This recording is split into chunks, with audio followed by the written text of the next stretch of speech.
After this movie ended, I walked out of the theater thinking, is that all? I had so many questions. Then I saw an interview with the director, Zach Cregger, that changed my perspective. Let me explain. Weapons is set in a small town where an event happens that plunges the town into chaos and mystery. The story is told from the perspectives of different characters, similar to Vantage Point and The Hateful Eight, which I always think is an interesting way to tell a story. All of the characters interact in some way, and we get a new piece of information as we see the story from each character's point of view. Now don't worry, this is a spoiler-free plot summary, but the gist of it is, a bunch of kids ran out of their houses in the middle of the night, and nobody can figure out why or where they went. They all happen to be students of one particular teacher, which is the character played by Julia Garner. Naturally, the whole town suspects she has something to do with the disappearance of these kids. Something else people of the town don't understand is that every kid in her classroom, except for one, has disappeared. But then, strange events begin to happen that turn suspicions away from her. Events that can only be explained when we get the different perspectives of various characters. The story being told from the point of view of a handful of characters,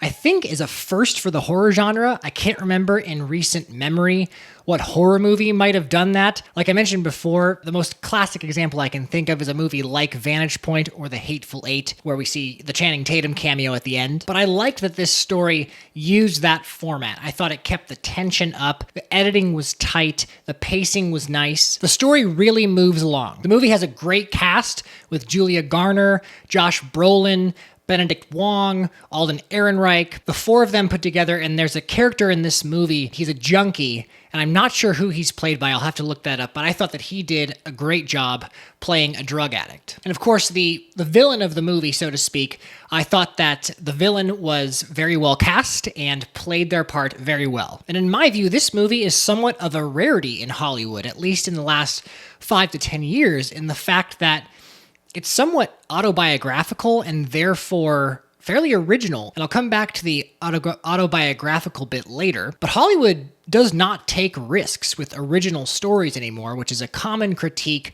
especially coming from people like, George Lucas, who has said this over and over again. But the studios, they don't invest money into original IPs. What we keep getting as a product of that is all these remakes. And this was a really refreshing experience at the movies. Now, I mentioned at first, I didn't like the ending. I was left leaving the theater just thinking, is that all? Is that it? Like, it was a very underwhelming ending. There were so many questions I had that I felt like should have been answered in the movie. But then I saw an interview with the director. He says that this story is essentially tackling his own experience with his parents who suffered from addiction. And when I heard that, it just literally clicked. I was like, oh, okay. So all of the questions I had as soon as the credits started rolling, I realized they're not relevant to the story he's trying to tell. Now you have to go out and see the movie for yourself to understand what I'm talking about. Maybe you already have, and if you have, let me know in the comments down below what you thought about the ending and the story overall, and if the director's bit of information about the kind of story that he's trying to tell changed your mind as to how you view the movie, let me know. But after I heard what he said about that, I changed my rating from 3.5 stars to 4 stars out of 5. But that's it for this review. Make it a quick one today, and I hope you got some value out of it. I hope to see you around in the future, but until then, thanks for watching.